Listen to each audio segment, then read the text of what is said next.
म्हसळा ग्रामीण रुग्णालयातील डायलिसिस सेंटरचे महिला व बालविकास मंत्री आदिती तटकरे यांच्या हस्ते लोकार्पण। सार्वजनिक आरोग्य कुटुंब कल्याण विभाग अंतर्गत जिल्हा शल्य चिकित्सक रायगड जिल्हा आणि HLL लाईफ केअर लिमिटेड यांच्या संयुक्त विद्यमाने ग्रामीण रुग्णालय म्हसळा येथे सुरू करण्यात आलेल्या डायलिसिस सेंटरचे लोकार्पण महिला व बालविकास मंत्री कुमारी आदिती तटकरे यांच्या हस्ते आज करण्यात आले। या डायलिसिस सेंटरच्या माध्यमातून रुग्णांना मोफत सेवा देण्यात येणार असल्याची घोषणा तटकरे यांनी यावेळी केली। या कार्यक्रमाला वैद्यकीय अधीक्षक डॉक्टर प्रफुल्ल पावसेकर, उपजिल्हा शल्य चिकित्सक डॉक्टर किरण शिंदे, मुख्याधिकारी विठ्ठल राठोड, सहाय्यक पोलीस निरीक्षक संदीप कहाळे, सार्वजनिक बांधकाम अभियंता श्री महाजन आदी मान्यवर उपस्थित होते।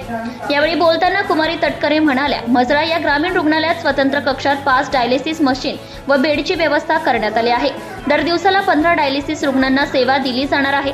डायलिसिस सुविधा देणारे हे रायगड जिल्ह्यातील सर्वात मोठे केंद्र आहे।